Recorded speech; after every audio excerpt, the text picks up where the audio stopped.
Terima kasih Bapak atas kasih-Mu, rahmat-Mu yang selalu baru kepada kami setiap hari Bapak. Terima kasih atas anugerah-Mu Bapak yang luar biasa terhadap kami ya Bapak. Para tim doa Galilea Blessing Ministry pada sore ini kami hadir akan memuji menyembah-Mu dalam roh dan kebenaran Bapak. Berkati kami para hamba-Mu ya Bapak. Biarlah Bapak di dalam sharing firman ini Bapak dapat menjadi rema dalam kehidupan kami sehari-hari, Bapak. Kami mohon ya Bapak, Kau berkati acara ini dari awal pertengahan sampai akhir. Kau tutup bungkus dengan kuasa darah anak domba Allah yang kudus. Amin. Berkati semua ya Bapak jaringan yang ada Bapak. PLN yang ada pun kami mohon kepadamu Engkau berkati Bapak. Terima kasih Bapak, terima kasih Bapak. Dalam nama Yesus Kristus, kami telah berdoa dan mengucap syukur. Haleluya. Amin. Amin. Ya, puji Tuhan ya Bu Lydia. Ini sudah ada Pak Ril dan Ya. sudah lama kita nggak dengar suaranya dia ya. Iya. Kangen juga nih, yang baru pulang dari Manado, Jo. Yo. Mari kita akan mendengarkan kesaksian pujian. Tak salah lagi dia adalah rocker dari Galilea Blessing Ministry. Bro Riel Tare. Silakan Bro. Terima kasih, puji Tuhan. Kita boleh ketemu. Welcome. Ya. 2022. Jadi kurang lebih 10 hari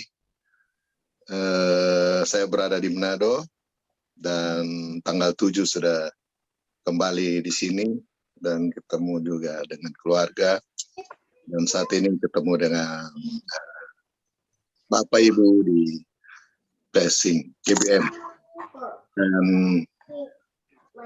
terima kasih atas kesempatan ini. Saya akan menyanyi lagi dengan lagu yang pernah saya bawakan dan ini juga saya pernah bawakan di gereja waktu tanggal 1. Kebetulan diberi kesempatan untuk menyanyi atau memuji Tuhan. Saya bawakan lagu ini di gereja tanggal 1. Judulnya Berkat Kemurahan dari NDC.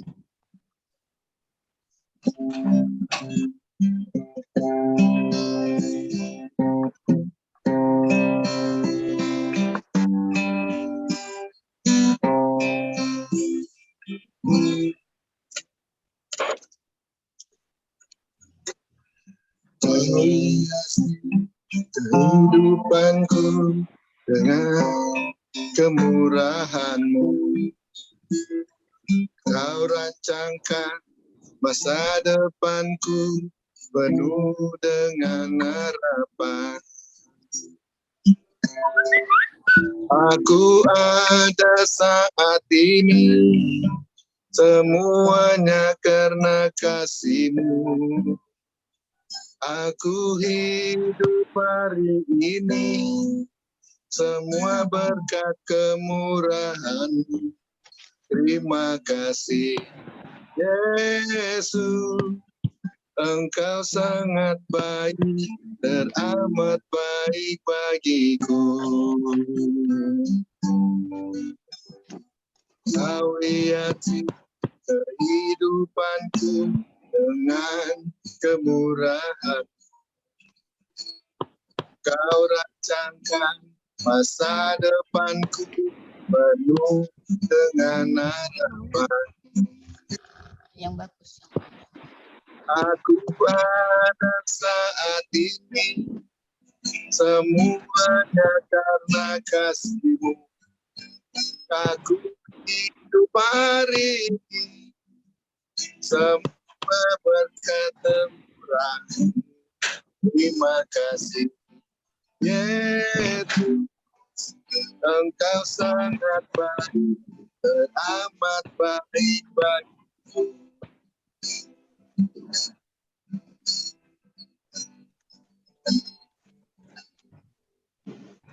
Kau hiasi kehidupanku dengan kemurahan-Mu. Kau rancangkan masa depanku penuh dengan harapan. Aku ada saat ini semuanya karena kasih. Aku hidup hari ini semua berkat kemurahan-Mu. Terima kasih Yesus, Engkau sangat baik, teramat baik bagiku. Terima kasih Yesus, Engkau sangat baik, teramat baik bagiku.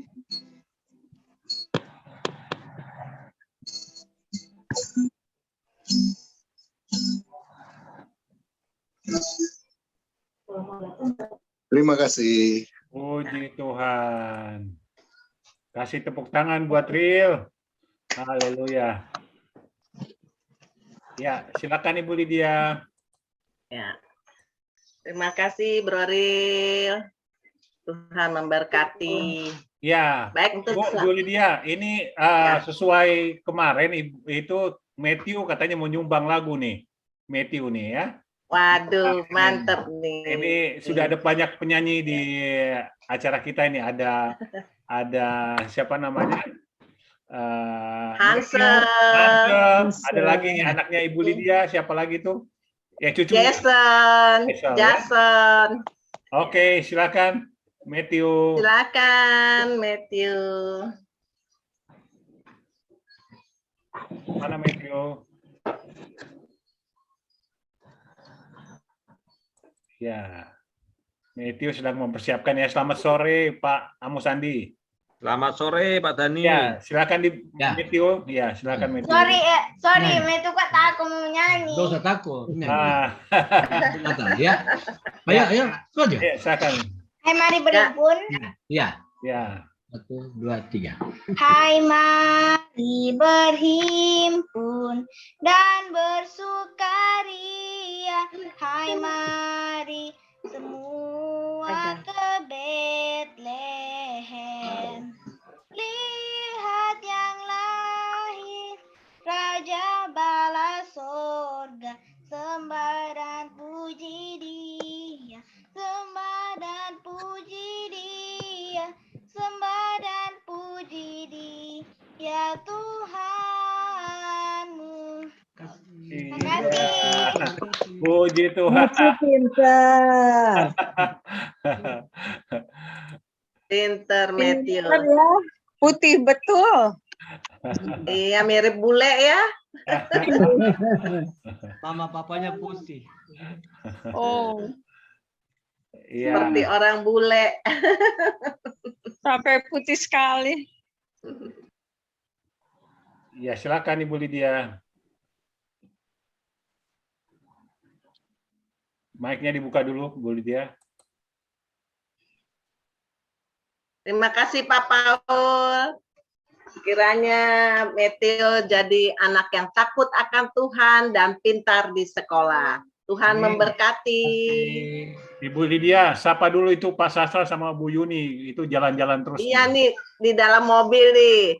Ya. Shalom, sore Pak Sastra, Bunda Yuni. Shalom. Aduh, kemana nih berduaan?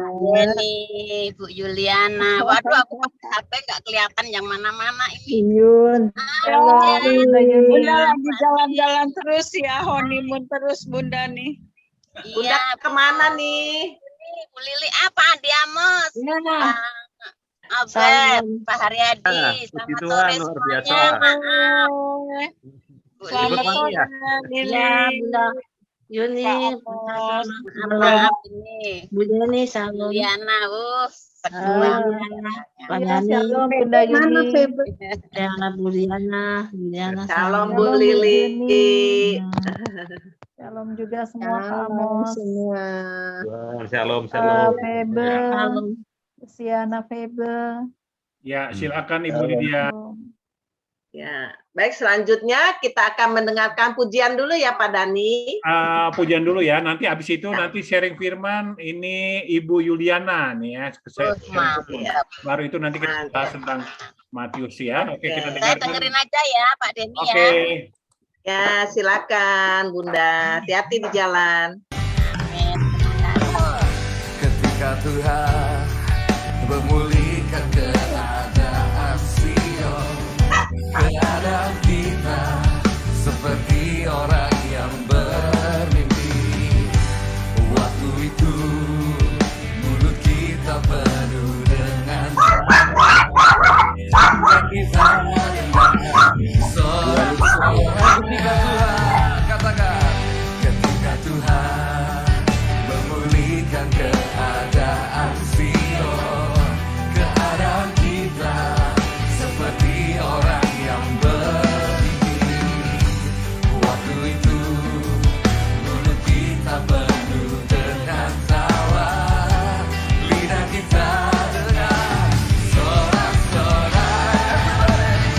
Yang menabur dengan mencucurkan air mata akan menuai dengan bersorak-sorai. Yang berjalan menangis sambil menabur benih, pasti pulang membawa berkat-berkatnya.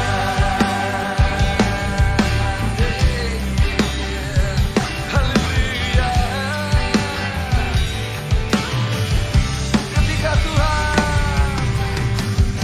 Ketika Tuhan memulihkan keadaan Sion, keadaan kita seperti orang yang bermimpi. Waktu itu mulut kita penuh dengan tawa, lidah kita dengan sorak-sorai. Yang menabur dengan mencucurkan air mata akan menuai dengan bersorak-sorai. Yang berjalan menangis sambil menabur benih, pasti pulang membawa berkat-berkatnya. Yang menabur dengan mencucurkan air mata akan menuai dengan bersorak-sorai. Yang berjalan menangis sambil menabur benih, pasti pulang membawa berkat-berkatnya. Yang menabur, yang semua pertemukan itu kepala bersama-sama. Amin, amin, amin.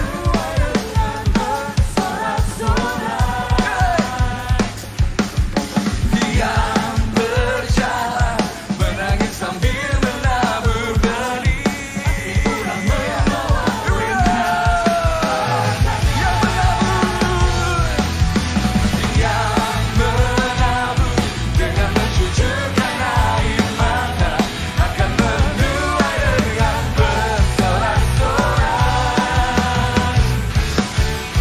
Yang berjalan menangis sambil menabur benih, pasti pulang membawa berkat-berkatnya. Pasti pulang membawa berkat-berkatnya. Pasti pulang membawa berkat-berkatnya.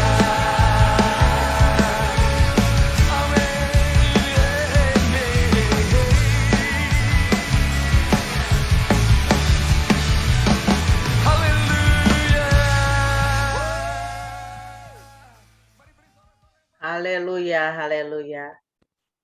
Iya. Terima kasih Pak Dani atas pujiannya. Silakan Baik. Ibu Yuliana menyampaikan sharing firman-Nya. Baik, selamat sore semuanya. Terima kasih untuk Pak Dani dan semua Bapak dan Ibu yang saya kasihi. Terima kasih untuk diberi kesempatan untuk saya men-sharingkan apa yang saya dapati dari Matius pasal 9 ini. Baik, sebelumnya kita berdoa dulu. Bapa di surga, terima kasih pada sore hari ini Tuhan. Engkau Allah yang sudah memberikan kami berkumpul, di mana Tuhan ada satu hal yang Tuhan mau berikan di dalam sharing firman ini Tuhan, sehingga kami percaya firman-Mu pada sore hari ini dapat menguatkan kami saling berbagi berkat melalui firman-Mu Tuhan yang akan dibahas pada sore hari ini. Engkau berkati setiap kami, urapi setiap kami Tuhan, dan kami peralaskan doa ini hanya dalam nama Tuhan Yesus. Haleluya. Amin. Terima kasih Bapak Ibu. Saya mau membacakan terlebih dahulu dari pasal 9. Orang lumpuh itu dapat disembuhkan oleh kuasa Tuhan ya. Nah, dari ayat 1 sesudah itu naiklah Yesus ke dalam perahu. Tuhan Yesus itu menaik perahu, kemudian sampailah ia ke kotanya sendiri. Maka dibawa oranglah kepadanya seorang lumpuh yang terbaring di tempat tidurnya. Ketika Yesus melihat iman mereka, berkatalah ia kepada orang lumpuh itu, "Percayalah, hai anakku, dosamu sudah diampuni." Maka berkatalah beberapa orang Taurat dalam hatinya, ia menghujat Allah, tetapi Yesus mengetahui pikiran mereka lalu berkata, "Mengapa kamu memikirkan hal-hal yang jahat di dalam hatimu? Manakah lebih mudah mengatakan dosamu sudah diampuni atau mengatakan bangunlah dan berjalanlah? Tetapi supaya kamu tahu bahwa di dunia ini anak manusia berkuasa mengampuni dosa." Lalu berkatalah ia kepada orang lumpuh itu, "Bangunlah, angkatlah tempat tidurmu dan pulanglah ke rumahmu." Dan orang itu pun bangun lalu pulang. Ayat 8, maka orang banyak yang melihat hal itu takut, memuliakan Allah yang telah memberikan kuasa sedemikian itu kepada manusia. Nah, dari pasal yang ini dulu orang lumpuh itu disembuhkan. Di sini saya sangat takjub sekali ya, Bapak Ibu, di mana mereka datang, mereka sudah tahu. Mungkin mereka sudah dengar kabar dari mulut ke mulut, di mana perjalanan Tuhan Yesus banyak menyembuhkan. Nah, di situ Tuhan Yesus datang ke kotanya sendiri. Tetapi di situ sudah dinantikan oleh orang banyak. Nah, ketika orang banyak itu berkumpul, Tuhan Yesus melihat mereka. Mungkin orang lumpuh itu sedang dibawa mereka untuk meminta kesembuhan. Tetapi belum mereka berkata, di situ dahsyatnya Tuhan itu tahu bagaimana imannya mereka itu membawa seorang lumpuh ini kepada Yesus. Makanya Tuhan Yesus bilang, "Percayalah anakku, dosamu sudah diampuni." Jadi Yesus melihat iman mereka. Nah, berarti Bapak Ibu yang saya dapati di sini, tentunya ketika kita punya teman kita untuk kita doakan.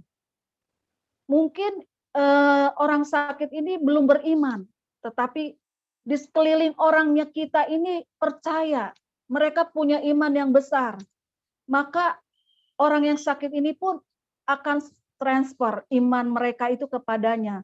Sehingga Tuhan Yesus tahu dengan iman mereka, lalu Tuhan Yesus bilang, "Maka sembuhlah."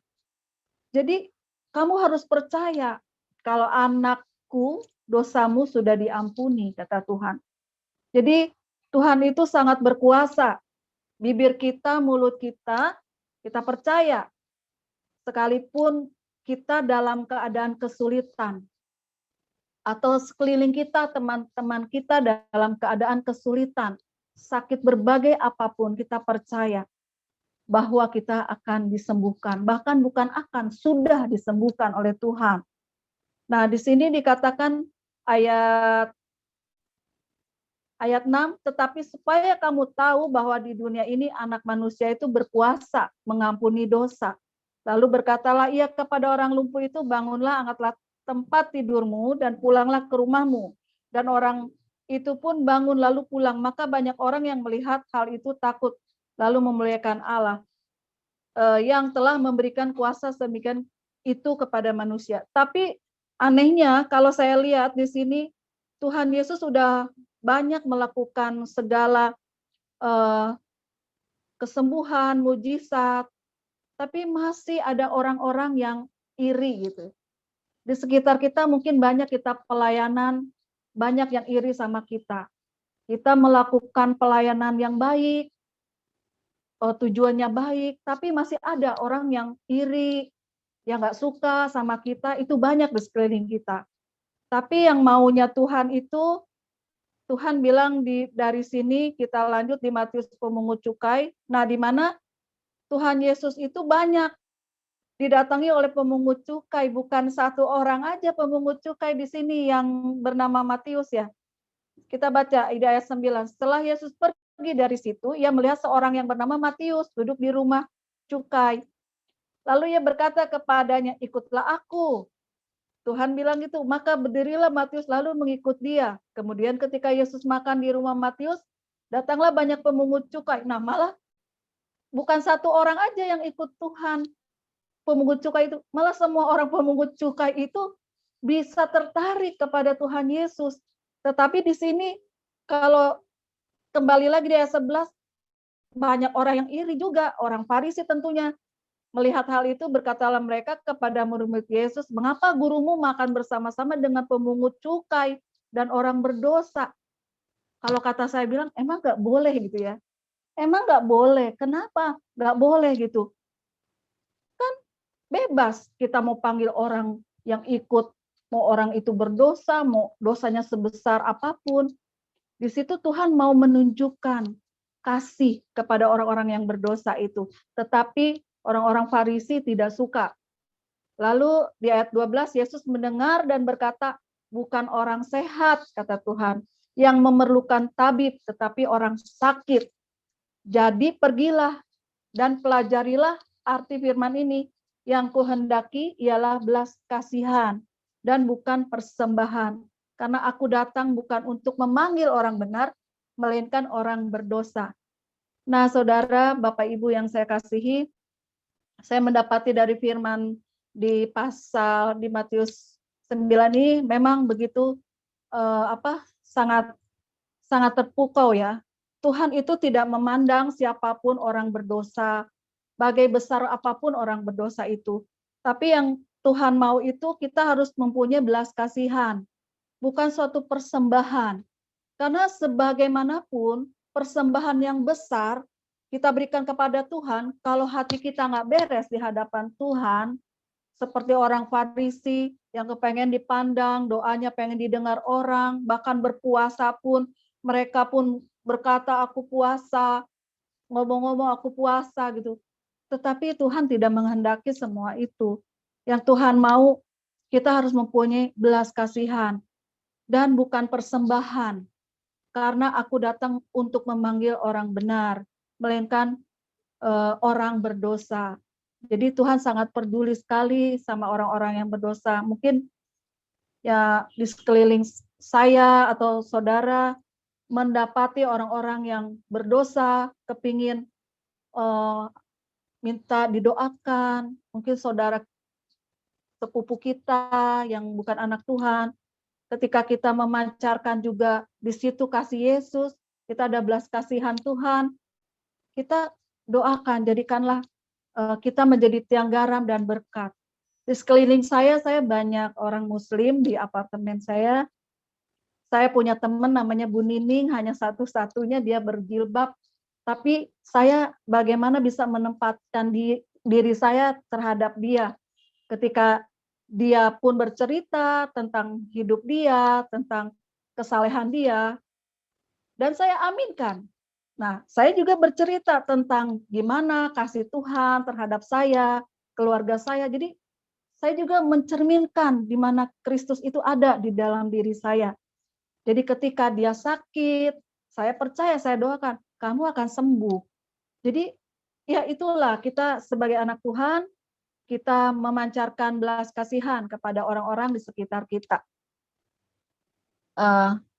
Yang selanjutnya, mungkin dari Bapak Ibu yang mau men-sharingkan dari ayat ini, dari orang lumpuh disembuhkan, silakan untuk Pak Dani, untuk Bunda Yuni, untuk Pak Tarore dan Bunda Yang lainnya, silakan. Ya, terima kasih Ibu Yuliana buat sharing firman-Nya yang sudah memberkati kita semua. Ya, puji Tuhan, walaupun singkat ya, di situ intinya bahwa kita melayani Tuhan atau melayani orang-orang yang mungkin yang perlu kita doakan itu kita harus punya belas kasihan. Ya, Tuhan Yesus selalu kemana-mana, dia selalu melakukan dengan belas kasihan ya, dengan atau yang disebut dengan compassion ya, belas kasihan. Nah, ini yang kita para pendoa yang harus kita miliki ya. Makasih Bu Yuliana. Mungkin teman-teman yang lain silakan mau. Ada satu lagi boleh, Pak? Boleh. Saya kesaksian waktu pandemi COVID yang pertama tahun 2021 itu bulan Mei. Itu terjadi kan COVID-nya, virusnya besar-besaran itu terjadi. Sampai suatu saat teman saya kontak saya, kalau kakak adik iparnya itu sakit berat, dan dia telepon saya, pendeta hanya bisa berdoa secara video call begini, sedangkan yang dia mau, dia terima Tuhan Yesus, dia belum terima Tuhan Yesus.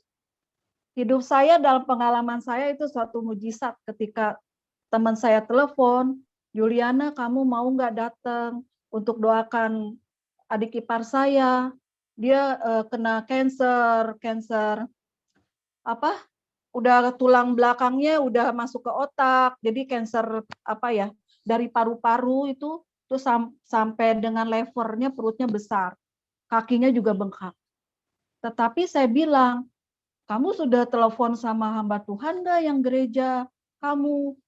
Sudah, dia bilang, tapi dia cuman mendoakan hanya video call, tapi terima Tuhan Yesus itu si orangnya ini tidak mau, pengen orangnya datang untuk mendoakan dia, dan orang itu pun belum dibaptis. Tapi di saat itu saya mengatakan ya, saya mau ke sana. Tapi saya juga bercerita dulu sama atasan di gereja saya. Setelah diizinkan, boleh.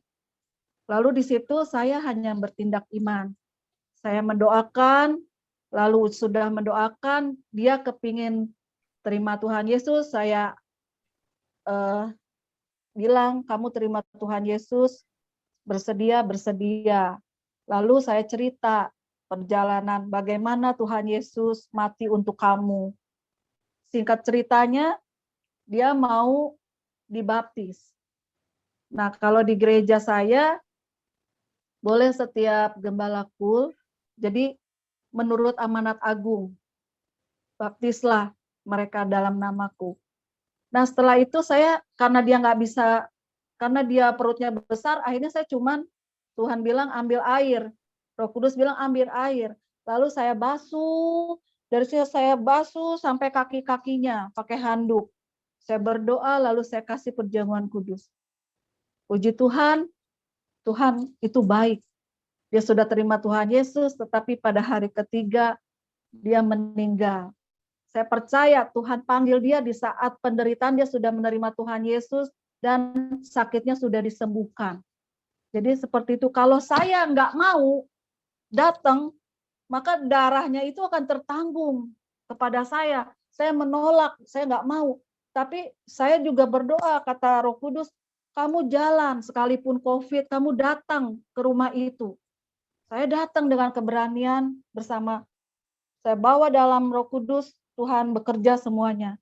3 hari dia dipanggil Tuhan. Itu aja saksian saya. Puji Tuhan. Jadi mujizat terbesar adalah keselamatan ya teman-teman. Bukan kesembuhan, tapi mujizat terbesar adalah keselamatan. Dan puji Tuhan, Ibu Yuliana mau taat, dan 1 jiwa boleh diselamatkan dan surga bersukacita ya. Amin. Ya. Amin. Ya, silakan teman-teman yang mau tanyakan sharing firman dari Ibu Yuliana, nanti habis itu kita masuk ke Matius ya. Silakan, masih ada kesempatan. Silakan Ibu Tina kelihatannya mau nanya nih. Iya, saya mau nanyanya, bukan mau nanya, saya mau nambahin sedikit ya. Memang ayat 1 dikatakan di sini, sesudah itu Naiklah Yesus ke dalam perahu lalu menyeberang sampailah ia ke kotanya. Maka dibawa oranglah kepadanya seorang lumpuh yang terbaring di tempat tidurnya. Nah, saudara, orang lumpuh kan nggak bisa jalan ya. Tetapi orang-orang yang di sekitar dia, mungkin keluarganya, mungkin teman-temannya, dengan kasih membawa orang yang lumpuh itu kepada Tuhan Yesus. Nah, ini luar biasanya. Tadi selaras sekali dengan kesaksian Ibu Yuliana ya. Ibu Yuliana pun meskipun keadaan itu begitu menakutkan, COVID-nya sedang tinggi, tapi Ibu Yuliana boleh dengan kasih membawa orang itu untuk terima Tuhan Yesus, membaptis orang itu untuk sempurna di dalam Tuhan, menjadi anak Tuhan. Saya percaya dia udah masuk surga, Ibu Yuliana. Begitulah ya, kita sebagai anak-anak Tuhan, banyak orang-orang lumpuh di sekitar kita yang harusnya kita juga membawa mereka kepada Tuhan. Karena orang lumpuh kan nggak bisa jalan sendiri kepada Tuhan Yesus kalau tidak ada yang bawa. Jadilah kita ini seharusnya menjadi pembawa orang-orang yang memang memerlukan Yesus, memerlukan Tuhan Yesus. Ada kerelaan, ada kasih ya untuk membawa orang lumpuh itu kepada Tuhan Yesus. Itu aja.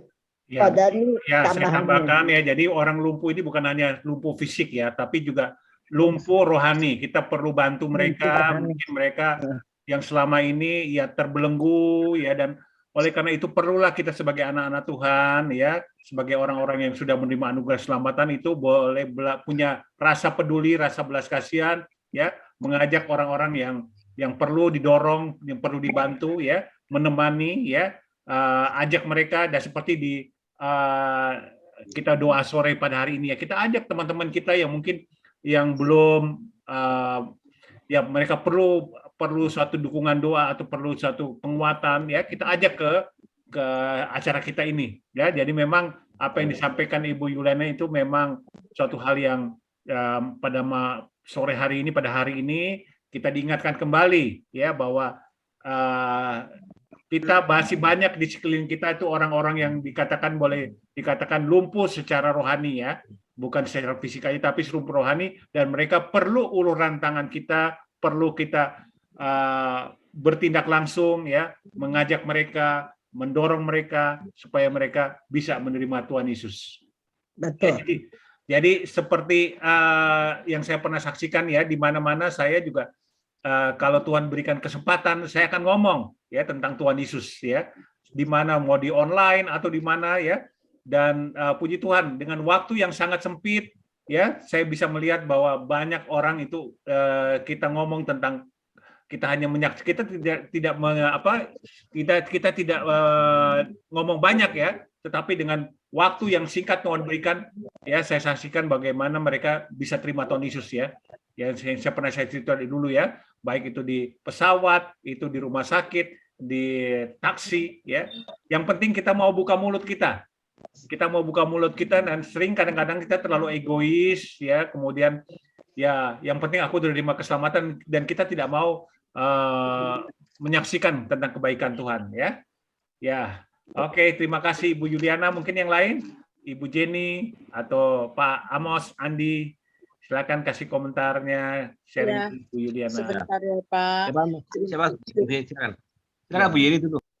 Bu Yeni dulu. Ya, terima kasih Yuliana, luar biasa Pak Amos, Pak Denny, terima kasih, memang benar ya. Jadi iman yang membawa kepada Tuhan Yesus itu juga Tuhan perhitungkan seperti tadi. Iman ini, orang ini yang Tuhan lihat seperti Yuliana. Ya, Tuhan memperhatikan iman Yuliana untuk menceritakan keselamatan kepada orang itu. Makanya orang yang sakit itu tadinya ya, dia tidur terus, dia imannya juga tidak kurang ya. Dikatakan bangunlah.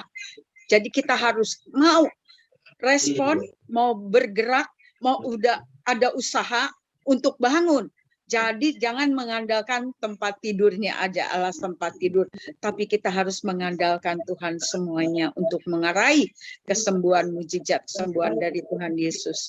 Terima kasih, Tuhan memberkati kita. Jangan panjang-panjang, nanti banyak yang lain. Ya, jadi seperti kemarin yang kita bahas ya, perwira Kapernaum itu ya, bagaimana perwira itu karena belas kasihan hatinya kepada hambanya, itu akhirnya terjadi kesembuhan mujizat ya. Kenapa? Bukan iman daripada si orang yang sakit, tapi iman dari perwira Kapernaum itu ya. Jadi itu seperti kemarin kita bahas kemarin ya. Oke, silakan Pak Amos Andi. Haleluya. Shalom. Selamat sore Bapak Ibu sekalian. Puji Tuhan. Puji Tuhan. Maaf tadi Ibu Yuliana ya. Ya. Ya, Bu Yuliana, puji Tuhan. Ibu dipakai oleh Tuhan. Roh Kudus menggerakkan hati Ibu untuk berani melangkah ke tempat orang yang sakit tadi. Karena begini, memang benar tadi yang Ibu Yuliana katakan, bahwa kalau Tuhan sudah suruh, tapi kita nggak mau, yang pertama, Tuhan pasti pakai orang lain. Yang kedua, Tuhan akan suatu saat akan tanya, diminta pertanggungjawabannya. Kasarnya gini, Tuhan kan Tuhan kita. Tuhan kita sudah menyuruh, tapi kita nggak mau. Kalau nggak mau ya, nanti akan dipertanyakan seperti itu. Nah, jadi kalau dorongan dari Roh Kudus itu kuat, sebaiknya memang kita melangkah. Karena pasti penyertaan Tuhan ada bersama kita, dan hal-hal yang negatif itu pasti dihalaukan, dan pasti tidak akan terjadi sama kita. Karena perlindungan Roh Kudus dari Tuhan Yesus itu luar biasa. Haleluya. Nah, jadi memang benar tadi orang yang sakit tadi itu menunggu ada orang yang Tuhan utus untuk membebaskan dia. Intinya membebaskan itu intinya jadi gini ya. Kesembuhan itu adalah bonus. Kesembuhan itu adalah bonus. Yang utama adalah keselamatan atau masuk ke dalam kerajaan surga. Ya, itu dulu juga pernah saya alami dengan kakak ipar saya bawakan pendeta.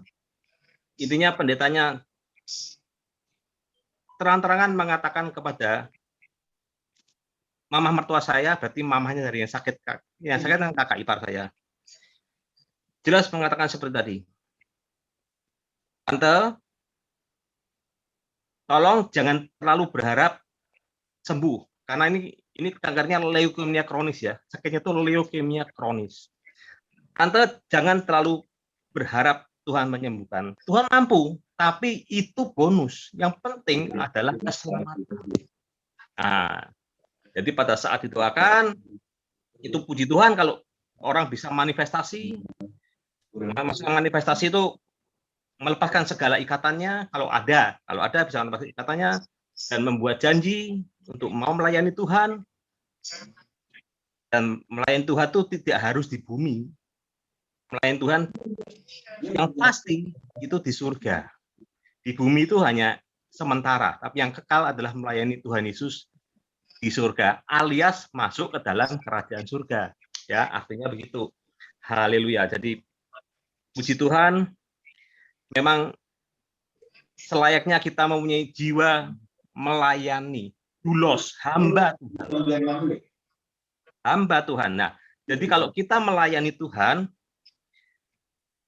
kita punya rasa tadi Pak Dani Mandi juga katakan punya belas kasihan. Maksudnya apa? Kita tidak rela teman kita, orang-orang yang kita kenal tadi masuk ke dalam neraka atau terhilang. Kita harus punya tanggung jawab moral atau rasa seperti itu. Kita berusaha untuk menyelamatkan dia. Yang penting jiwanya dia. Itu nomor satu. Soal kesembuhan tuh bagi saya nomor 2. Ya, haleluya.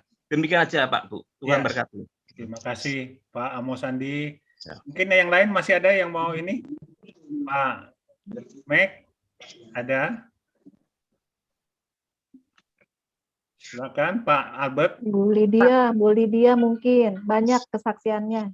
Ya. Pak Dani, Ya. Pak Dani boleh ngomong? Ya, silakan. Silakan Ibu Tina. Ini yang nanya di Matius pasal 9 itu banyak loh Pak. Ya, Ayat makanya sebentar 32. lagi kita kasih kesempatan sama Oh, tapi ini kita bahas tentang firman dulu ya, firman Pak. dulu ya. Nanti Ya, habis itu benar, kita benar. langsung masuk Matius. Aku nanya Pak Dani. Ya, silakan Boleh. Pak Albert. Silakan Pak Albert. Ya, puji Tuhan, Shalom, selamat malam. Shalom. Dalam firman ini ada beberapa hal yang penting yang harus kita pahami. Pertama, pentingnya kita hidup dalam suatu persekutuan. Artinya ada saling bantu-membantu, tinggal dalam kasih Tuhan. Jadi satu kerukunan, satu persekutuan atau misi itu penting. Karena apa? Tadi Yesus katakan dalam ayat 2 Tuhan katakan ia kagum atas iman mereka ya. Jadi betul seperti yang dikatakan Pak Dani dan teman-teman lain, yang Tuhan lihat justru iman orang yang membawa yang sakit lumpuh ini. Mereka beriman membawa orang lumpuh ini pada Tuhan dan Tuhan menyembuhkan mereka itu. Nah, kedua, yang sakit lumpuh ini Tuhan katakan pertama-tama dosamu sudah diampuni. Berarti orang lumpuh ini Tuhan melihat ada dosa gitu. Mungkin saja bukan saya menghakimi, tapi bisa aja sakitnya itu karena dosanya. Dalam hal sakit penyakit ada 3 hal. Kenapa sampai kita bisa sakit atau mengalami suatu penyakit? Pertama-tama sakit itu disebabkan oleh dosa. Yang kedua, sakit penyakit disebabkan dosa jahat atau setan. Dan yang ketiga, sakit penyakit itu bisa aja diizinkan Tuhan untuk memuliakan nama Tuhan. Nah, yang sakit lumpuh ini Tuhan katakan dosamu sudah diampuni. Nah, ini hal yang penting. Berarti maaf bukan saya menghakimi, mungkin aja sakit yang dia alami karena dosanya. Maka Tuhan katakan dosamu sudah diampuni. Nah, memang kitab Matius ini temanya Yesus sebagai manusia. Makanya dia banyak melayani ke sana kemari untuk menyembuhkan orang dan memberikan kabar yang baik gitu. Nah, jadi sekali lagi saya tekankan seperti dalam GBM ini saya bersyukur ada dalam GBM karena kita bisa bersekutu bersama-sama, di mana dalam persekutuan ini kita bisa saling mendoakan. Itu penting kita untuk saling mendoakan. Penting kita mempunyai teman-teman rohani, penting kita punya teman-teman dalam persekutuan, sehingga kalau kita lemah, teman-teman pasti akan mendoakan, pasti akan menggumuli pergumulan kita, seperti yang dialami oleh orang sakit lumpuh ini. Entah itu mungkin kayak Ibu Tina bilang mungkin juga keluarga, tetapi kalau saya apresiasikan saja itu orang-orang rohani yang sekitar orang lumpuh itu.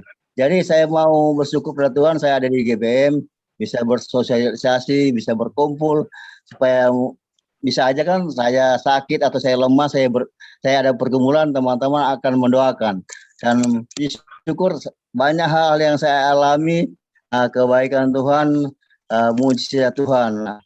Saya mau saksikan sedikit saya 3 tahun, sudah 5 tahun ini, saya selalu kalau tensi darah 150 gitu. Tapi puji Tuhan pada bulan November atau Oktober tensi saya sudah turun 120, 110, kadang-kadang juga ada 125, 130. Nah, pertama-tama saya minum obat. Ya, terputus ya. Oke, terputus. Pak Albertnya keluar, terlempar. Oh, mau masuk lagi, silakan. Kita tunggu ya. Ya, masuk lagi, silakan Pak Albert. Pak Albert. Suaranya Pak Mek, di-unmute suaranya Pak Mek. Pak Mek, Mbak, masih Pak Mek? Pak Albert, silakan. Oh, Pak Albert. Jadi saya mau ajak supaya teman-teman kita jangan tinggalkan persekutuan dalam ibadah, karena apa juga dalam 1 Korintus 11 ayat 58, Tuhan katakan dalam persekutuan dengan Tuhan, jadi payah kita tidak akan sia-sia. Tetap dalam persekutuan kita dengan sesama kita, terutama dalam GBM kita bisa saling mendoakan, saling menggumuli dan saling mengasihi, dan terutama saling membantu dalam doa dan dalam iman. Itu saja Pak Dhani, Tuhan Yesus memberkati. Terima Shalom. kasih Pak Albert. Ya silakan Ibu Tina untuk kita masuk dalam Matius. Silakan Ibu Tina, mungkin ada pertanyaan Ibu Tina bisa. Matius pasal 9, di sini banyak yang tanya ya mengenai ayat 13. Ayat 13 dikatakan begini. Jadi pergilah dan pelajarilah arti firman ini. Yang kukehendaki ialah belas kasihan dan bukan persembahan. Karena aku datang bukan untuk memanggil orang benar, melainkan orang berdosa. Mungkin yang ditanya di sini yang tidak diketahui ialah persembahan, belas kasihan, bukan persembahan. Apa gitu Pak? Ya, tadi seperti yang dikatakan oleh di sharing firman dari Ibu Yuliana ya, dikatakan bahwa yang Tuhan pentingkan di sini adalah belas kasihan. Ya, jadi bukan itu masalah belas kasihan bicara tentang hati, ya hati kita, motivasi kita, bicara tentang bukan persembahan, bukan arti ya yang jangan kita fokus, memang itu penting ya, misalkan kita persembahan ini dalam arti ya mungkin kita fisik ya, mungkin uang, kita punya apa materi, tapi yang Tuhan inginkan adalah sebetulnya yang terpenting adalah sumbernya adalah hati. Ya, belas kasihan, ya, belas kasihan yang harus kita karena kenapa? Tuhan selalu kita lihat ya, belas kasihan Tuhan itu luar biasa. Dia lihat orang sakit, orang mengalami masalah, hati Tuhan itu tersentuh, ya. Kemudian dia mendoakan, ya. Kita lihat dari sini yang penting adalah belas kasihan itu sangat penting sekali kita miliki ya, karena Yesus datang itu untuk sebagai orang berdosa ya. Jadi dikatakan Matius berapa Ibu? 9? Ayat 13. 13 ya? Ya. Iya. Ya, karena kita lihat tadi kalau lihat ceritanya tadi itu sebetulnya yang Tuhan sampaikan di situ, kita lihat sebelum di ayat di atas ya, itu ada pertanyaan, mengapa gurumu makan bersama-sama dengan pemungut cukai dan orang-orang berdosa? Itu yang ditanyakan oleh orang-orang Farisi ya. Orang-orang Farisi. Jadi kita lihat ceritanya itu dari alur ceritanya itu yang bertanya itu adalah para orang Farisi, ya. Mereka tidak suka dengan cara Yesus, kok Yesus kumpul dengan orang pemungut cukai dan orang berdosa.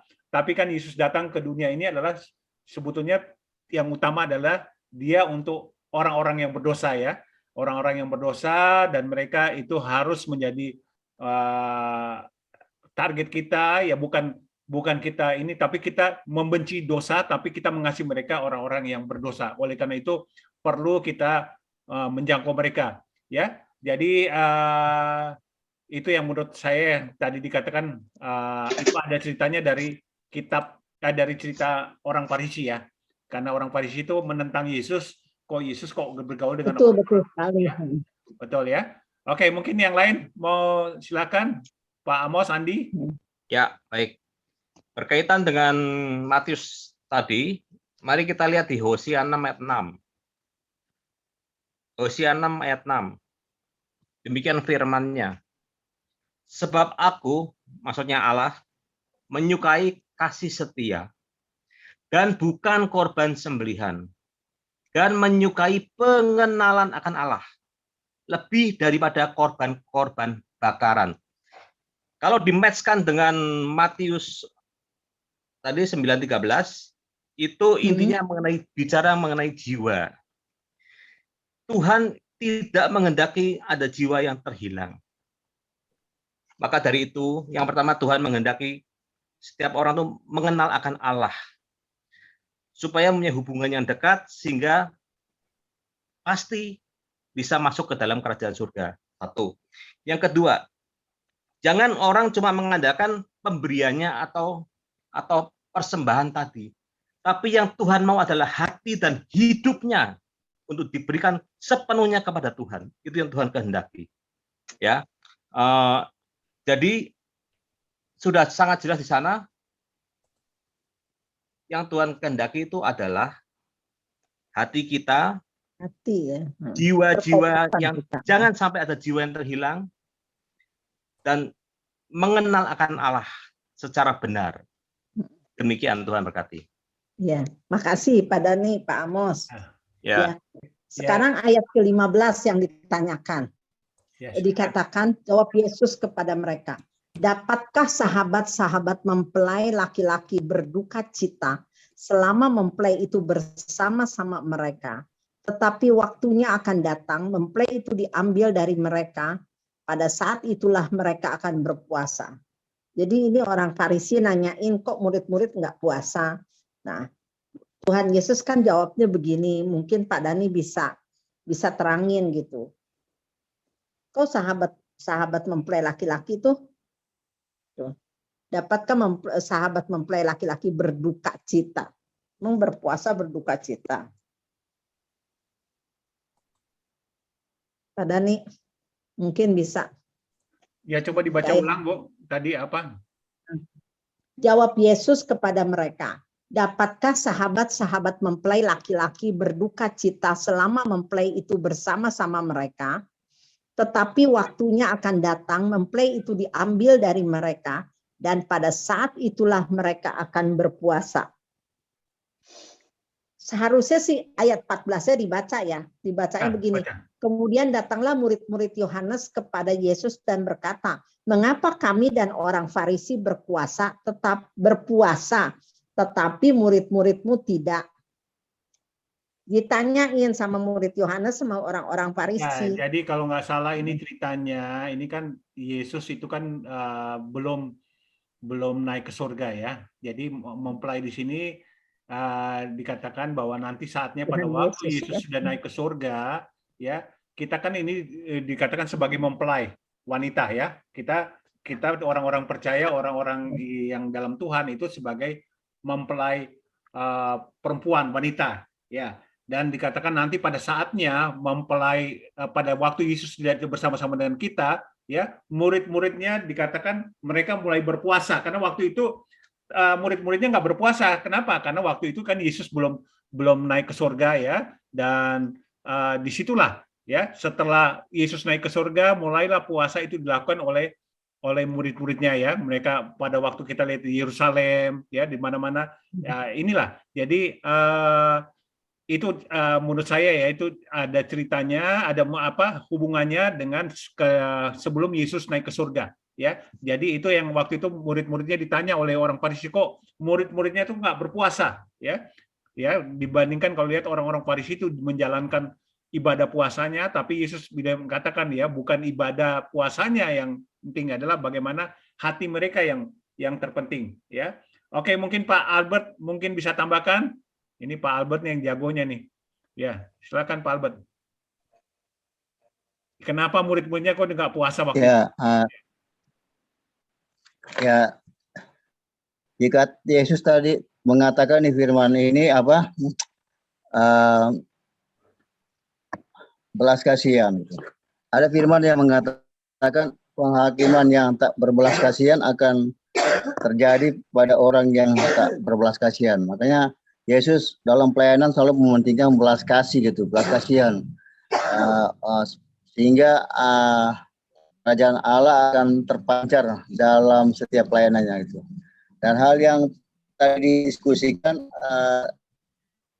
di ayat berapa itu, Tuhan katakan kenapa orang Farisi katakan kenapa mereka makan gandum kan pada hari Sabat kan, ya. Nah, di sini Tuhan katakan bahwa akulah Tuhan atas hari Sabat. Nah, kita semua mengetahui bahwa Tuhan Yesus kan ada dekat muridnya. Dia Tuhan. Dia yang ayat 14, mengapa murid-murid kamu tidak berpuasa? Yang nanya itu adalah murid-murid Yohanes kepada Tuhan Yesus. Kami murid-murid Yohanes, orang-orang Farisi berpuasa.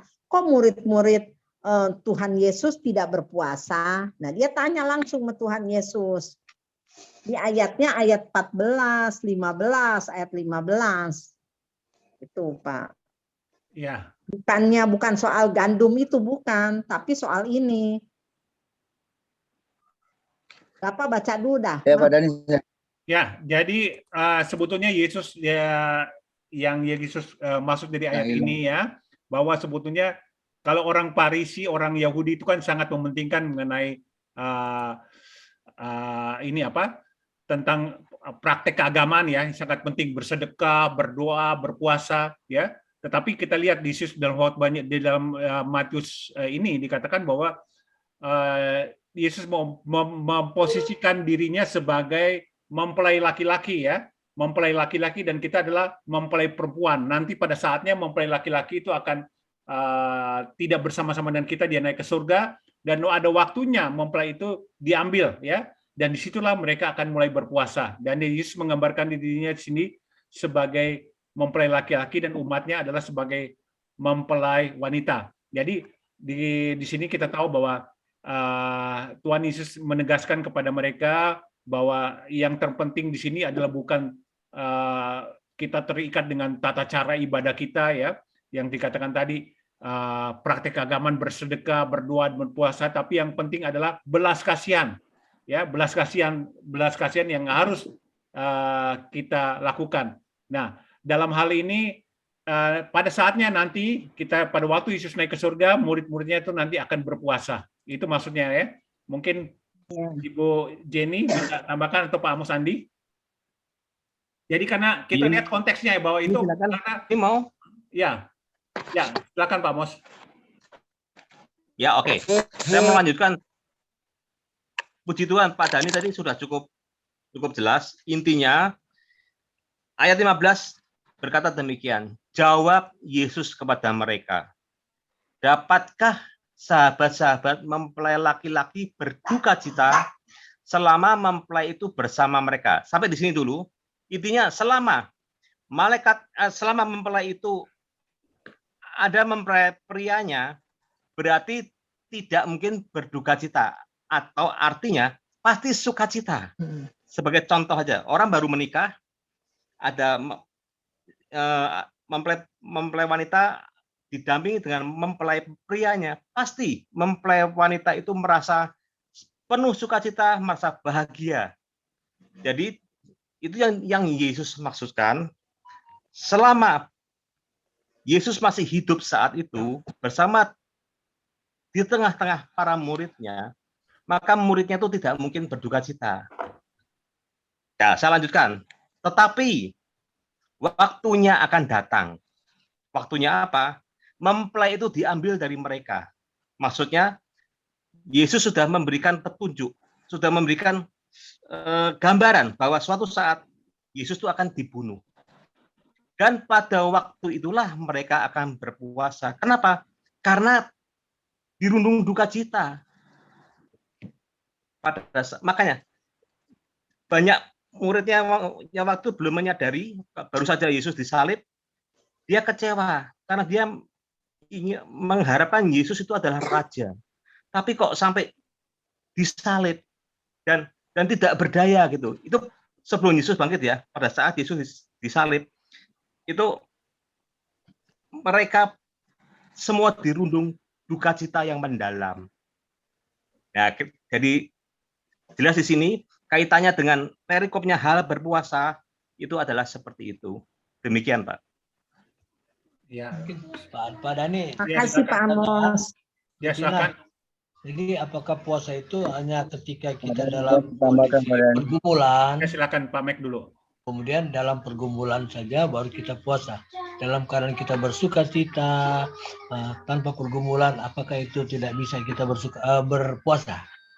Jadi sebetulnya yang Matius ini yang tadi Matius 9 ya, Yesus sedang mengkritik para orang Farisi ya. Mereka hanya mementingkan puasa, ibadah, tapi tidak disertai dengan belas kasihan. Kenapa waktu itu kita lihat puasa pada orang Farisi itu mereka biasanya itu dengan pasang muka yang berduka seperti orang susah dan segala macam. Tapi yang Tuhan mau adalah sebetulnya Nah, nanti setelah kita berpuasa, ya, kita jangan menunjukkan bahwa kita sedang berpuasa, tapi kita harus penuh sukacita, ya. Kita harus dalam cara kita berpuasa itu harus berbeda dengan cara berpuasa pada orang Farisi. Orang Farisi itu dibuat sengaja puasa itu seperti berduka, ya, berduka, dan mereka tidak pakai bajunya seperti mungkin tidak mandi, ya, mungkin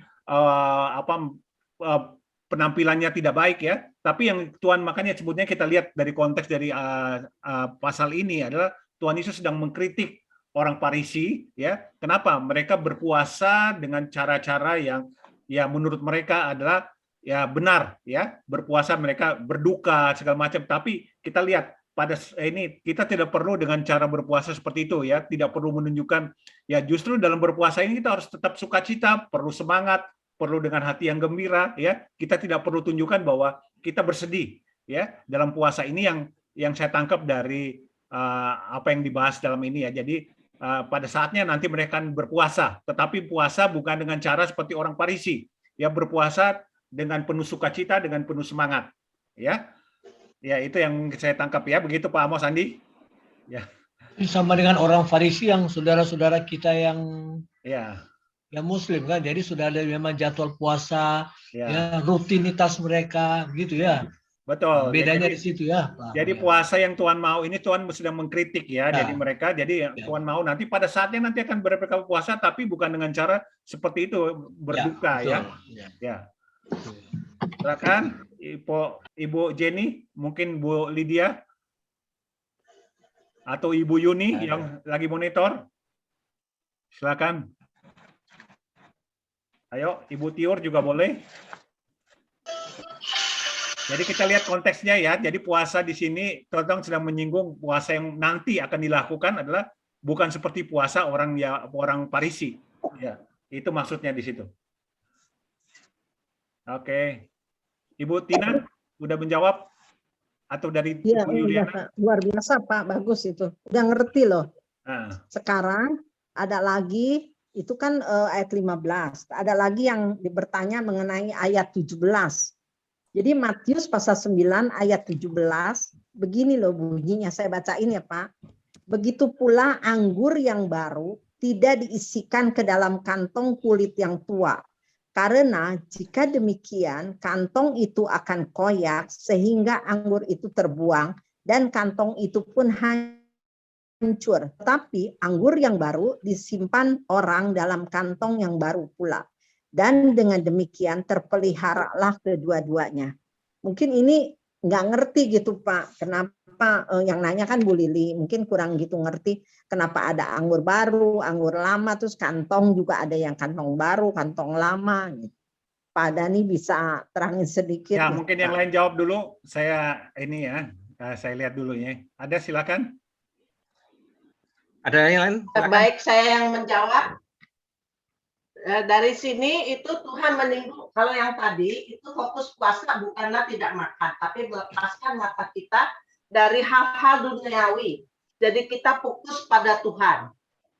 Jadi kita mengekspresikan kepada Tuhan dan kepada diri sendiri bahwa kita itu bergembira.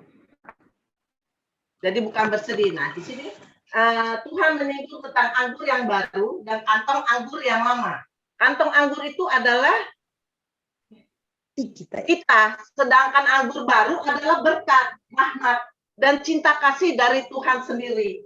Tuhan selalu mencurahkan anggur baru yang terbaik bagi kita. Anggur baru itu memberi kita kekuatan menjalani hidup dalam menekuni pekerjaan atau apapun di dalam kehidupan kita sehari-hari serta pelayanan kita. Dia mempersiapkan diri untuk menerima anggur yang kita harus perlu mempersiapkan diri, menerima anggur baru yang dicurahkan Tuhan kepada kita setiap hari. Baik, itu saja. Mungkin ada yang menambahkan? Ya. Silakan Bapak Ibu. Jadi kalau saya tangkap dari firman Tuhan ini, ya, jadi dikatakan tadi apa ya, tidak seorang pun dapat menambalkan seri kain yang belum susut pada baju tua, karena jika demikian kain penambal itu akan menjadi mencabik baju itu dan semakin besarlah koyaknya. Jadi yang intinya adalah sebelum kita melangkah keluar untuk melayani dan menjangkau jiwa-jiwa, hidup kita nih harus mau disusutkan lebih dahulu, ya. Kita harus dibentuk dan diproses sampai tuntas dulu supaya kita benar-benar siap untuk melayani orang lain, ya. Jadi di sini dikatakan ya, kita baju lama kita ini harus diproses, ya, ganti yang kita harus bersedia disusutkan terlebih dahulu, diproses oleh Tuhan, dibentuk oleh Tuhan sampai tuntas supaya kita benar-benar siap dan layak untuk melayani Tuhan, ya. Jadi berbicara tentang tadi apa ya, sebentar saya lihat. Anggur baru, kantong baru. Ya, anggur baru sebetulnya juga, anggur ini bicara tentang Roh Kudus, ya. Anggur baru bicara tentang urapan Tuhan, kuasa Tuhan, Roh Kudus, ya. Jadi dengan kita setelah kita hidup baru, setelah kita dilengkapi oleh Tuhan, Roh Kudus yang bersama kita, ya, itu itulah yang mengibaratkan bahwa kita setelah kita dibentuk di proses Tuhan, kita akan dilengkapi oleh Tuhan melalui Roh Kudus, ya, melalui anggur yang baru, pengurapan Tuhan yang baru, sehingga kita bisa melayani Tuhan dengan penuh kuasa, ya. Jika kita masih mengenakan manusia lama, maka pelayanan kita lakukan untuk Tuhan dan juga untuk sesama tidak akan berarti apa-apa, yang justru akan kita menjadi batu sandungan bagi orang lain, ya. Oleh karena itu dibicara tentang anggur baru ini, ya, memang bicara tentang perlunya kita Roh Kudus, ya, dalam hidup kita yang mengisi kehidupan kita yang lama ini. Tuhan akan menyusutkan kita, dan disitulah semua hal-hal yang tidak baik Tuhan Roh Kudus akan memperbaharui, ya, sehingga kita bisa melayani orang-orang yang kita layani dengan baik. Itu mungkin yang saya bisa sampaikan. Mungkin yang lain. Ya, Pak, maaf ya. Saya tambah dikit ya. Ya. Manusia baru dan manusia lama. Manusia baru yang dipenuhi, ya, anggur baru itu yang dipenuhi dengan Roh Kudus dan firman Tuhan. Betul sekali, itu yang saya maksud. Manusia lama, yang dimana kehidupan yang lama sebelum itu, yang masih melakukan suatu belum di dalam Yesus Kristus, yang masih hidupnya yang lama-lama penyembahan berhala dan segala, ya, gitu maksudnya. Ya, betul, itu yang tadi sudah disampaikan Ibu Jenny. Jadi kita setelah kita menjadi ciptaan baru, ya, semua hal yang lama kita harus tinggalkan, ya. Kita menjadi ciptaan baru dan kita dilengkapi oleh Roh Kudus.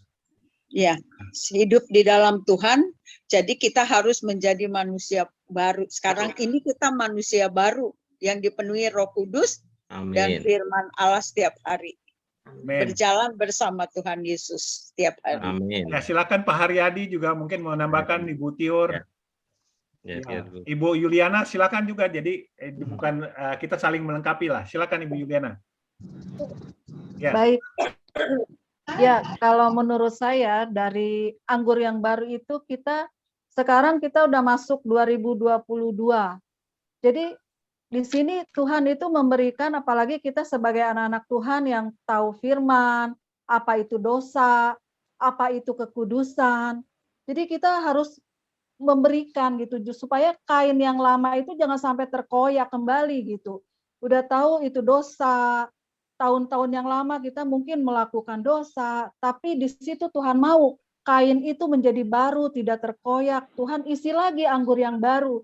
Jadi kita mesti memandang pikiran kita ke depan, paradigma kita ke depan. 2022 itu kita memperkatakan positifnya. Jadi jangan lagi berkata hal-hal yang melemahkan iman. Tuhan kan mau tadi, karena iman mereka, aku bisa menyembuhkan mereka. Dosa mereka sudah diampuni. Nah, jadi menurut saya seperti ini, kita jangan kembali lagi ke hal lama. Jadi kain yang koyak itu udah kita tambal, kita bagusin, Tuhan udah kasih. Jadi Tuhan mau sirami lagi kan anggur yang baru, jangan sampai terkoyak kembali. Jadi Tuhan mau kita harus betul-betul di tahun 2002 ini kita memandang pikiran kita itu menjadi manusia baru, anggur baru Tuhan udah berikan gitu. Jangan sampai kita kembali lagi dengan pikiran-pikiran hal dosa, kembali lagi ke yang lama seperti itu. Jadi maka Tuhan akan memberikan kembali yang baru terus, diperbaharui terus. Saya juga bersyukur di tempat ini mendapatkan hal yang baru seperti itu. Jadi ya, saya akan simpan semua itu supaya saya mendapatkan teman-teman yang baru ini menjadi satu kekuatan di dalam iman rohani saya, daripada waktu-waktu terbuang percuma untuk nonton TV banyak atau apa, lebih baik ya inilah hal yang baru yang saya dapati gitu. Anggur sukacita yang baru saya dapati dengan persekutuan di tempat ini gitu. Ya, terima kasih Bu Yuliana. Jadi ini juga bisa diartikan Ibu Tina ya. Jadi Tuhan juga jangan kita mungkin sekarang kita sudah terpaku, mungkin dulu ya kita udah biasa kita lakukan, kemudian kita pola-pola yang lama. Tapi Tuhan mau kita juga punya cara-cara yang baru, cara-cara kreatifnya Tuhan perlu kita temukan, baik itu dalam usaha kita, bisnis kita, juga dalam pelayanan kita ini. Tuhan akan memberi kita, melengkapi kita dengan hal-hal yang baru ya. Jadi makanya dikatakan Ibu Yuliana tadi, kita harus punya paradigma yang baru ya. Karena kenapa? Banyak yang selalu terpaku dengan hal-hal yang lama ya. Pokoknya dulu mungkin karena keadaan ya, situasi, akhirnya kita sudah masuk dalam comfort zone ya. Padahal Tuhan selalu mau menciptakan, membuat kita hal-hal yang baru, harus kreatif dengan caranya Tuhan ya. Dan Tuhan mau ke kita ini semua anak-anak Tuhan ya, baik pelayanan kita ini harus kreatif dengan caranya Tuhan ya. Dengan apa usaha pekerjaan kita yang kita mau lakukan ya, kita minta pimpinan daripada Roh Kudus supaya Tuhan memberikan hal-hal yang baru ya. Oke ya Dani. Ya silakan. Saya mau nambahkan dikit Pak Dani. Ya silakan Pak. Siapa Ya. Pak Amos dulu, Pak Amos dulu. Oke, puji Tuhan. Ini kalau dikupas sangat luas. Saya kupas beberapa hal aja ya. Yang pertama, kaitannya dengan anggur baru dan anggur lama tadi sudah dikupas oleh beberapa teman kita, juga oleh Bu Yeni. Yang saya tambahkan aja yang belum aja ya. Kaitannya dengan, kita lihat di 2 Korintus 6 ayat 14 yang B. 2 Korintus 6 ayat 14b. Sebab persamaan apakah terdapat antara kebenaran dan kedurhakaan? Atau bagaimanakah terang dapat bersatu dengan gelap? Nah, tadi anggur baru dimasukkan ke, sudah ada anggur lama dimasukkan anggur baru. Sama seperti tadi, bagaimana mungkin terang dapat bersatu dengan gelap? Yang dimaksud tadi kantongnya akan rusak, hancur, itu adalah tubuh manusia mempunyai dua aliran di dalam tubuhnya. Saya kasih tahu ya, saya tahu persis ada orang yang pernah menyembah Tuhan Yesus, juga menyembah yang seberang. Nggak lama meninggal. Ya, kenapa? Kan dicampur. Jadi banyak orang juga mengingatkan, jangan orang tuh berdiri di atas 2 perahu. Artinya seperti tadi, harus pilih salah satu. Satu lagi, yang di Wahyu. Mari kita lihat di Wahyu. Wahyu 3 ayat 16. Wahyu 3 ayat 16. Jadi karena engkau suam-suam kuku, maksudnya suam-suam kuku artinya dan tidak dingin atau panas. Aku, maksudnya Allah, Bapa, akan memuntahkan engkau dari mulutku. Jadi kalau orang yang suam-suam kuku, ya panas, ya dingin, ya ikut kebenaran, juga ikut hal-hal yang duniawi, itu Tuhan tidak mau. Pasti Tuhan muntahkan. Kasarnya ya, orang kalau mau jahat, jahat sekalian aja. Tapi kalau mau benar, benar sekalian. Demikian, Tuhan berkati. Ya, silakan Pak Albert. Ya, makasih Pak Dani. Saya mau menambahkan, mari kita sama-sama buka dalam 1 Samuel 7 ayat 3. 1 Samuel 7 ayat 3. Saya akan bacakan. Lalu berkatalah Samuel kepada seluruh kaum Israel demikian. Jika kamu berbalik kepada Tuhan dengan segenap hati, maka jauhkanlah para allah asing dan para asitoret dari tengah-tengahmu dan tujukan hatimu kepada Tuhan dan beribadahlah hanya kepadanya, maka ia akan melepaskan kamu dari tangan orang Filistin. Jadi saya ibaratkan anggur itu berarti kuasa pada ini gitu. Ya. Kuasa Tuhan, pertolongan Tuhan, dan kantong itu bicara kehidupan atau hati kita gitu. Nah, di sini kita bisa melihat bangsa Israel kenapa sudah ada tengah-tengah mereka tabut Allah, ada tengah-tengah mereka, tetapi Tuhan tetap tidak menolong mereka gitu. Karena mereka di dalam kehidupan mereka ada Allah asing, Pak Dadim. Masih ada para Allah asing menyembah berhala, tidak takut akan Tuhan, tidak beribadah, tetapi mereka beribadah pada Allah asing gitu. Jadi tidak terjadi mujizat. Jadi Tuhan tidak melepaskan mereka tentang musuh mereka. Mereka tetap dijajah, mereka tetap dibawa kuasa para bangsa-bangsa yang lain. Sehingga tidak terjadi mujizat, tidak ada pertolongan Tuhan bagi bangsa Israel. Nah, di sini Samuel katakan jika kamu berbalik itu. Jadi kalau Israel kita berbalik pada Tuhan dengan segenap hati gitu. Dan menjauhkan para Allah asing. Allah asing ini bisa aja masih ada ego kita, masih ada hati yang mendua pada Tuhan, masih ada hitung-hitungan dengan Tuhan, masih ada motivasi lain dalam pelayanan, sehingga pelayanan kita tidak berhasil. Dan kita tidak beribadah padanya dengan sungguh-sungguh. Nah, di sini saya mau tekankan, kalau kita mau seperti anggur yang baru, pertolongan Tuhan, mujizat Tuhan, kuasa Tuhan terjadi, termeterai dalam kehidupan kita, kita baharui hati kita, amin. Kita baharui kehidupan kita. Kita jauhkan para Allah asing atau ego kita atau hal-hal yang lain yang menyakitkan Tuhan atau ada kejahatan lain dalam hati kita dan kehidupan kita. Dan saya pasti kita yakin Tuhan akan menolong kita. Seperti dalam firman ini Tuhan katakan Dia akan melepaskan bangsa Israel dari orang Filistin. Tuhan juga akan melepaskan kita dari segala belenggu dosa pergumulan. Tuhan akan jawab. Tuhan akan memberikan pertolongan dan mujizat bagi kita asalkan kita mempunyai anggur yang baru dan kantong yang baru, yaitu kuasa Tuhan, hati yang baru, kehidupan yang baru, atau Ibu Jendra manusia baru kita dibaharui. Itu aja pada ini, Shalom. Ya, jadi Terima kasih. itu Ibu Tina ya. Jadi bicara tentang kantong ini bicara juga tentang kedagingan kita ya. Jadi itu harus kita singkirkan semua yang bersifat egois, mudah tersinggung, suka marah, iri hati, kikir, berselisih, dendam, dan suka menghakimi orang lain. Amin. Senang melihat saudara jatuh ya. Nah, itulah kantong kita harus benarin sehingga anggur itu bisa bicara tentang anggur itu kuasa Tuhan, urapan Tuhan itu kalau kantong kita sudah benar, itu anggur itu akan menjadi berkat bagi banyak orang. Ya. Amin.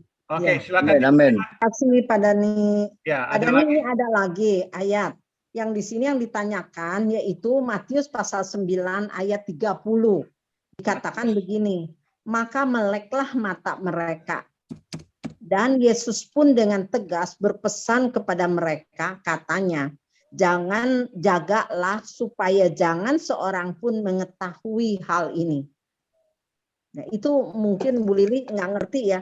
Kok kita kan kalau mendapat berkat misalnya mujizat kesehatan, kita harus ceritakan sama orang, kita harus kasih tahu sama orang betapa besarnya Allah. Tetapi Tuhan Yesus di sini berpesan, jagalah supaya jangan seorang pun mengetahui hal ini. Kalau saya boleh jawab dulu ya Pak Dani dikit ya. Nah, kalau menurut saya ini kan ceritanya zaman dulu, zaman Tuhan Yesus masih ada di dunia. Kalau misalnya diberitahukan ke semua orang tentang mujizat, semua orang akan cari Yesus untuk cari mujizat, sehingga Tuhan Yesus tuh nggak bisa ngabarin Injil yang menjadi intinya mengenai kerajaan surga, sehingga kan orang banyak mengurubuni Tuhan Yesus selalu, mungkin setiap detik. Karena Tuhan Yesus itu adalah luar biasa kan, bisa mencelekkan dua mata orang yang buta ini. Nah, dia bagaimana bisa bergerak untuk bisa menceritakan yang inti, yaitu tentang kerajaan surga, tentang keselamatan.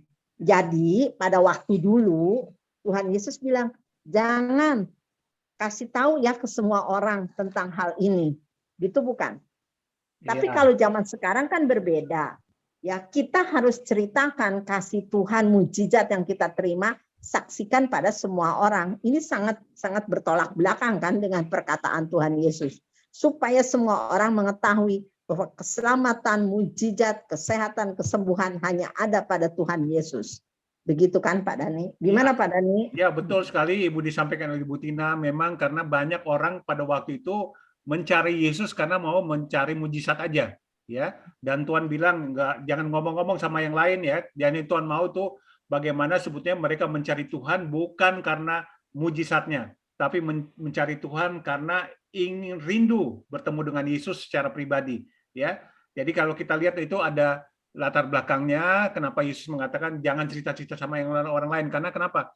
Ya, Tuhan Yesus waktu itu juga masih sebagai manusia ya, tentu dia perlu istirahat, perlu bersekutu dengan Bapaknya di surga, punya waktu-waktu doa ya. Dan kita lihat dalam waktu itu kita lihat bahwa orang-orang itu hanya mencari Yesus karena mujizat. Ya, betul sekali kayak Ibu Tina. Jadi yang Tuhan mau adalah mereka bertemu secara pribadi dengan Tuhan. Ya. Itu bisa menjawab ya. Mungkin ada yang menambahkan yang lain?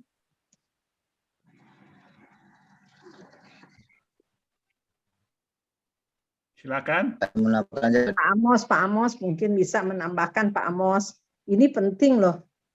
Karena ini perkataan yang sangat bertentangan gitu dengan keadaan sekarang. Coba ayat berapa tadi yang dikupas? 9 ayat 30. Ayat 30 Pak Amos. Ya, sebentar. 9 ayat 30. Jadi Matius 9 ya. Iya, ayat 30. Matius 9 ayat 30. Haleluya, puji Tuhan. Matius 9 ayat 30. Demikian firman-Nya. Maka meleklah mata mereka. Dan Yesus pun dengan tegas berpesan kepada mereka, katanya, jagalah, supaya jangan seorang pun mengetahui hal ini. Haleluya, haleluya. Bentar ya. Haleluya. Ini perikopnya Pak. Yesus menyembuhkan mata dua orang buta. Ya, oke. Yesus menyembuhkan mata. Jaga supaya seorang pun mengetahui. Haleluya.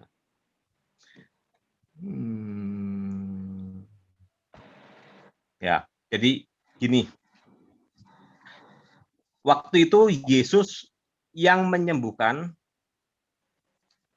atau yang memelekkan mata orang yang buta. Dan Yesus dengan tegas berpesan agar jangan kasih tahu ke orang. Ya, betul. Jangan dikasih tahu ke orang. Jangan seorang pun mengetahui ini. Tetapi ayat 31-nya, tetapi mereka keluar dan memasyurkan Yesus ke seluruh daerah itu. Jadi intinya begini. Haleluya.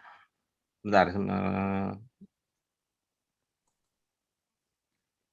Kita harus kaji ke atas 1 ayat 29-nya. Lalu Yesus menjamah mata mereka sambil berkata, jadilah kepadamu, maksudnya kepada yang buta itu, menurut imanmu. Yang penting di sini adalah, jadilah kepadamu, jadilah kepada setiap kita, menurut iman kita. Apa yang kita percaya kepada Tuhan. Jadi sebenarnya Yesus menekankan pada imannya. Karena kalau orang tidak percaya, dikasih tahu kayak apapun, juga dia nggak nganggap. Tapi kalau orang itu percaya, Yesus adalah Tuhan, itu baru tahap awal. Tapi yang kedua apa? Mempercayakan seluruh hidupnya harapan dia hanya kepada Tuhan Yesus. Karena dia tahu bahwa Yesus adalah Allah yang Maha Kuasa. Tidak ada hal yang mustahil bagi dia. Demikian ya Bu ya. Jadi yang paling penting di sini adalah bukan mengeksposnya kemana, tetapi iman orang itu, orang yang sakit itu. Haleluya. Demikian Bu. Tuhan memberkati. Tetapi Pak, kalau boleh saya ngomong, Ya. Tuhan Yesus tuh pesen jangan bilang-bilang ya. Bukan hanya pada 2 orang yang buta yang setelah dimelekin oleh Tuhan Yesus jadi melek, bukan kepada dia aja. Tapi kalau kita lihat banyak sekali peristiwa-peristiwa yang lain, Tuhan pun bilang jangan kasih tahu ya ke orang lain. Itulah kasarnya tuh. Banyak dia di dalam banyak. Apakah itu juga jawabannya seperti yang Bapak kasih tahu, yaitu yang penting adalah iman. Gimana? Ya, jadi Karena begini Bu, satu lagi sedikit. Intinya tidak ada manusia yang bisa menggenggam asap. Ada di Mazmur ya. Jadi intinya segala sesuatu itu pasti akan muncul ke permukaan. Tinggal tunggu waktunya saja. Baik maupun buruk itu akan terlihat. Kalau orang Jawa bilang, becik ketitik, olo ketoro. Jadi apa? Kebaikan itu pun akan kelihatan dan kesalahan atau kejahatan pun itu akan terbongkar. Demikian juga apalagi perbuatan Tuhan Yesus yang sesuatu yang spektakuler, mujizat. Orang yang disembuhkan itu pasti merasa sukacita, merasa beruntung dan ingin membagikan kepada orang atau temannya yang sakit juga. Datang kepada Yesus, aku disembuhkan loh sama Yesus loh. Pasti dalam hatinya ada keinginan untuk seperti itu.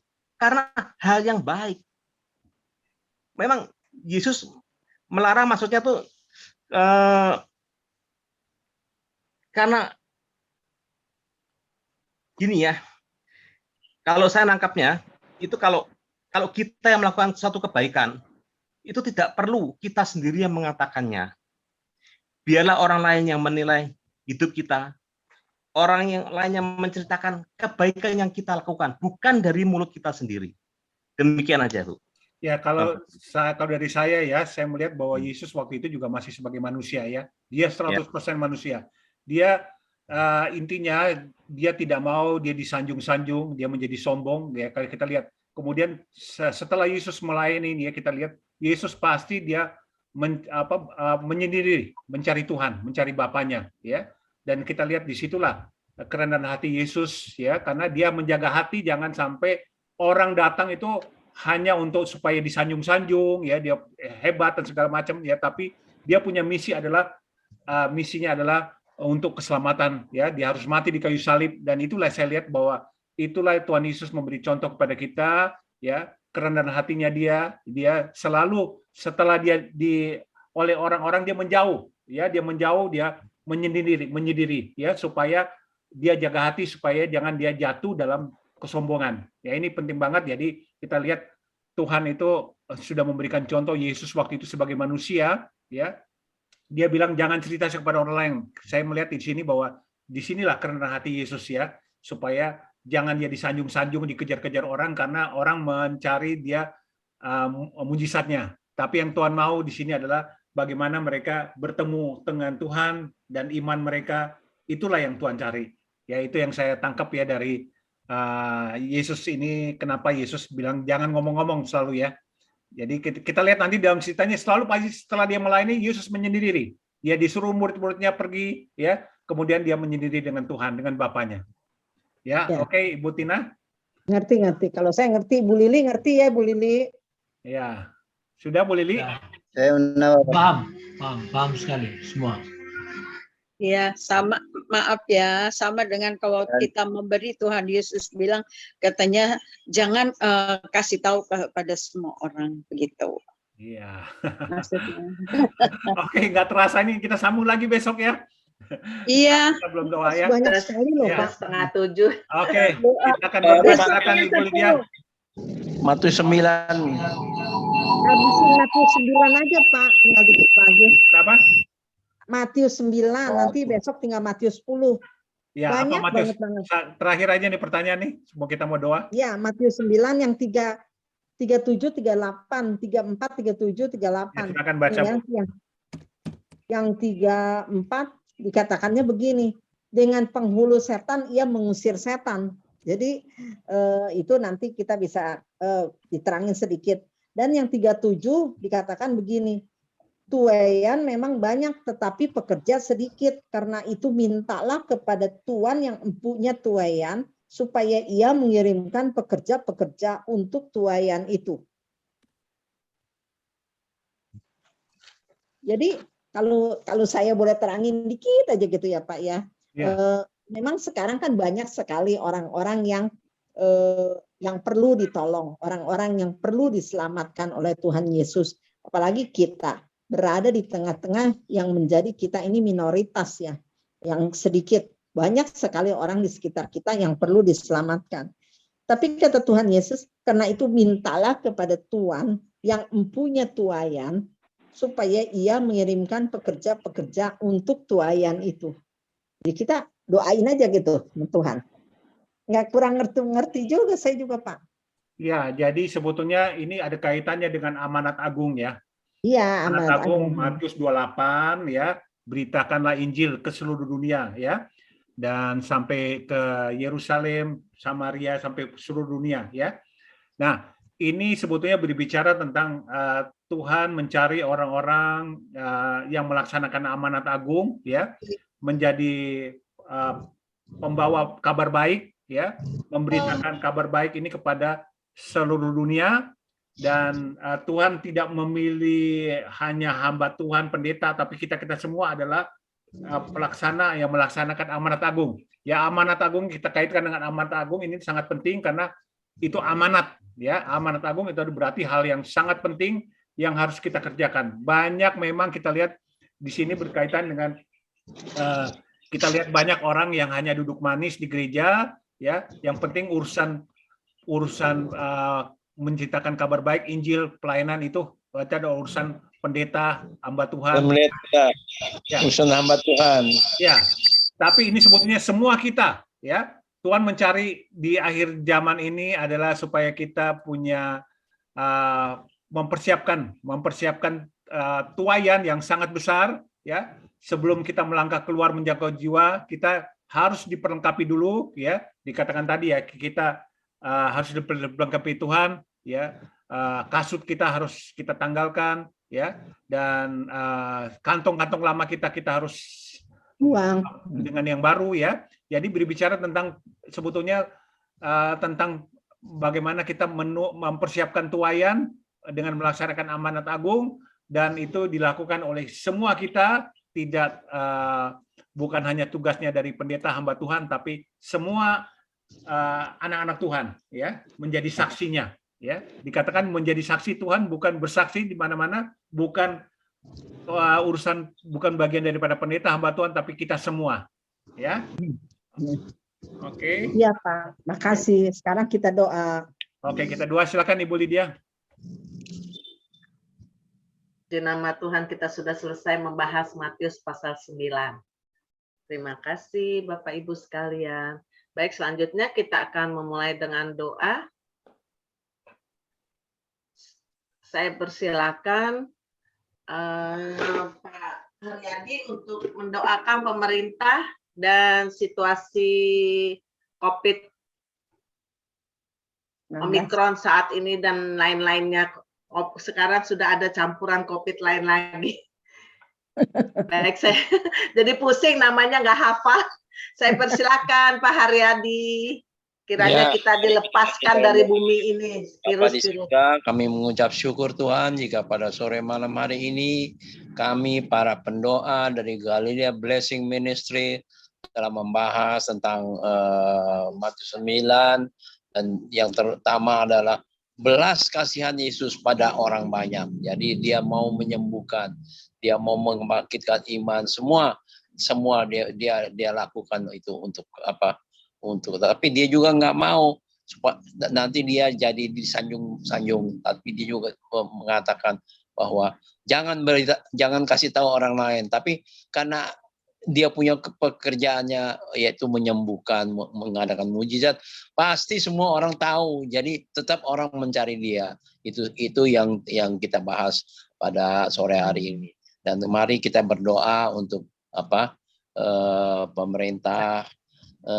pemerintah kita yang sangat kita kasihi, bahwa dan para pemimpinnya Pak Jokowi dan semua stafnya, aparatnya semua, supaya mereka menjadi aparat yang takut akan Tuhan dan mau melakukan hal-hal yang terbaik untuk negeri ini. Mari kita satu doa. Biarlah kita semua menjadi lebih lagi kita tahu Tuhan sangat mengasihi negara kita, dan juga kita tahu bahwa dengan prokes yang telah dilaksanakan, yaitu dengan vaksinasi dan prokes, itu ternyata pandemi COVID-19 ini sudah makin melandai, walaupun akhir-akhir ini dengan adanya Omikron yang mungkin makin bertambah juga, tapi luar biasa. Tetap kita harus berusaha untuk supaya jangan penyebaran meluas lagi, dan semuanya ini kita doakan. Pasti Tuhan mengizinkan hal ini terjadi, tapi juga kita harus berusaha melakukan prokes yang sesuai dengan apa yang dianjurkan oleh pemerintah kita. Terima kasih Tuhan Yesus, kami bersyukur dan terima kasih untuk semua yang telah dilakukan oleh para pemimpin negeri kita, terutama Pak Jokowi dan aparatnya semua, setelah melakukan yang terbaik sesuai dengan kehendak-Mu Tuhan Yesus. Terima kasih. Dalam nama Yesus kami sudah berdoa mengucap syukur. Haleluya. Amin. Sebelum doa kita lanjutkan, besok yang sharing bagaimana Ibu Tiur bisa tentang Matius 10 aja, nggak apa-apa. Kalian kita bahas ya.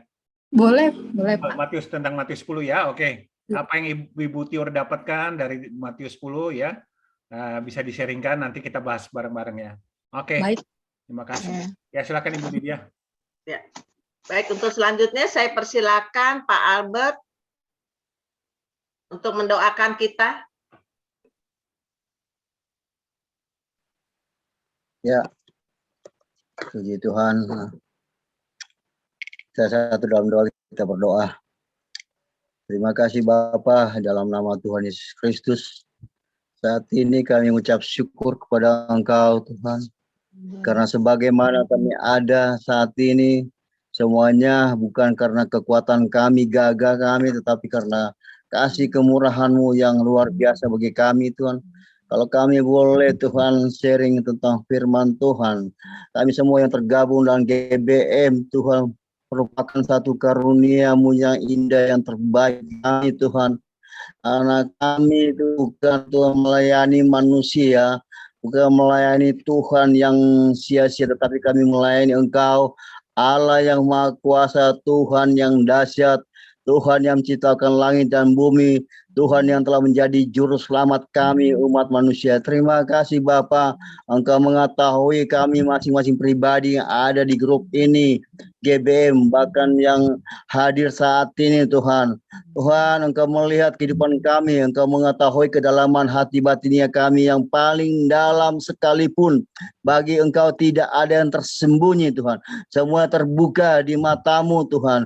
Bapa, dalam nama Yesus Tuhan, di tahun yang baru ini Tuhan, kami mau memohon kepada Engkau Tuhan, Kami meminta pertolongan-Mu Tuhan. Mari Engkau datang pada kami masing-masing pribadi Tuhan. Apa yang menjadi pokok pergumulan kami, baik dalam rumah tangga kami, usaha pekerjaan kami, bahkan pelayanan kami, bahkan segenap aspek kehidupan kami Tuhan. Kami memohon Tuhan, karena hanya Engkau satu-satunya yang akan menjadi penolong kami. Engkau satu-satunya yang akan sanggup menolong kami. Karena firman-Mu berkata, dari mana akan datang pertolongan? Pertolongan kami hanya datang dari Engkau Tuhan, Allah yang Maha Kuasa, dahsyat dan luar biasa Tuhan.